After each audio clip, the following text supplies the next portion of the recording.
Aaron Goodheart was a good man. I mean, it's right there in his name.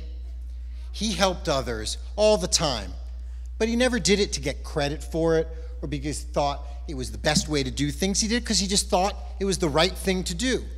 It's what you should be doing, he told people whenever they talked about his good work. Well, one day the king called him to the palace, and the king said, "Aaron Goodheart, it is time for you to go on a special mission. Indubitably, this will be a very difficult mission for you, but you must get ready for it. So go home and get ready for your mission. Now, post haste, go!" Well, one didn't ask the king lots of questions, so he hurried right out of the king's audience without knowing anything about the mission that he was doing. Where was he going? How long was he going to be going for? What was it going to be like where he was? But he went home and he decided he would have to pack for the best. He would have to pack for all circumstances that it might be in going on this mission. So he got out his suitcase and started packing. Well, it might rain where he was, so he took an umbrella. And, you know, those carriage rides, they're very bumpy. So Aaron took a neck pillow. And it might be light outside and he'd want to sleep, so he took an eye covering. And important to stay hydrated, took some water. But he didn't know what it was going to be like where he was going. Maybe it was going to be hot, so he took a hat. Maybe it was going to be cold, so he took earmuffs. Maybe he was going to go in for a long time, so he took compression socks. You know, you never know. He took sunscreen in case he was going to the desert. And he took headphones, so he'd have something to listen to on the long ride.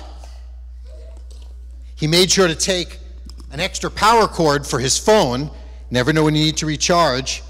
And he took an extension cord just in case things didn't reach all the way to his bed.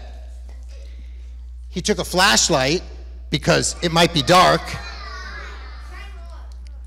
And he might get bored along the way. So he took a book to read, took a frisbee to play with friends, took cards so that they could do something all together. He even took a bag of toiletries so he could always stay looking his sharpest. Well, Aaron took all these things and packed them into his bag, and his wife came up to him and said, "Aaron, you can't take all those things.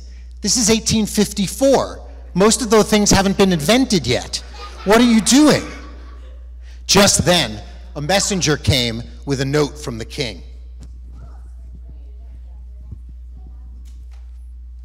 "Aaron Goodheart, I forgot to tell you something. You can only take those things which cannot be carried." Indubitably. And the king went off. Well, how can he take things that cannot be carried? He can't take a bag. He can't hold things in his hand. How can he possibly take the things he needs for his journey if he can't carry anything? Anyone have any good ideas, Shai?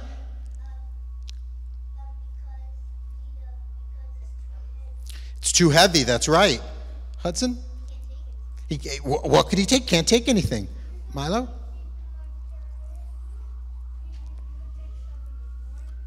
In his mind, right, Gavin? Could just carry himself? In a wagon, maybe take a cart with him, yeah. Put it in his pockets, that's a good idea.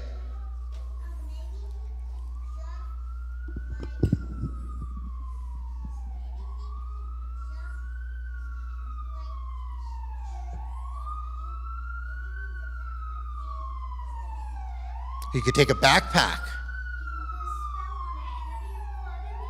He could make a spell. Well, he had all these good ideas, but he came up with one good idea. He took his biggest coat that he had, and he and his wife started sewing pockets all along the coat. All sorts of pockets, left and right.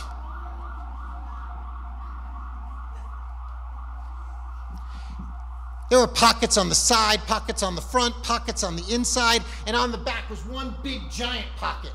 And then he started stuffing things in the pocket that he thought he could need. Not the stuff that he put in the suitcase, but other stuff. What kind of stuff do you need for a journey? Well, he needs clothing. He's going to not wear the same thing all the time, so he stuffed his pockets full of clothing.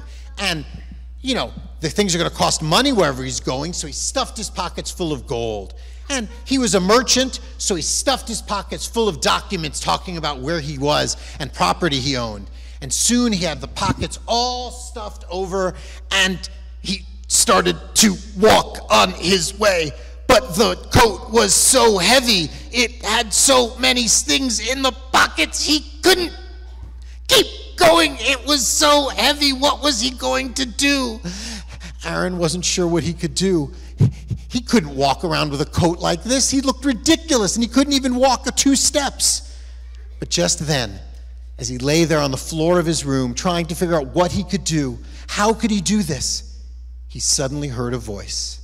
There was nobody in the room. He looked around, but he heard a voice. And the voice was the voice of a child. And it said, "Aaron Goodheart, you once paid the doctor to straighten my leg. Now I can run freely." Then he heard another voice. It was 2 people. It was an older couple, and they said, "Aaron Goodheart, you visit us regularly. You made our lives full of joy." And then the voice of a woman who said, "When I was sick, you brought me broth and conversation. You made hunger and loneliness escape from my life." And then he heard the voice of his neighbor. "On one cold winter night, you helped me pull my donkey from a ditch, and it inspired me to help other people." And then the voice of another boy. "You gave me money every day as you passed me, helping me find food and hope. I grew up without bitterness because of you." More and more voices and people's faces filled the room for Aaron Goodheart. And now he knew. He took off his coat with all the stuff in it. He got up and he headed to the king. And the only thing he carried with him was his good deeds. Shana Tova.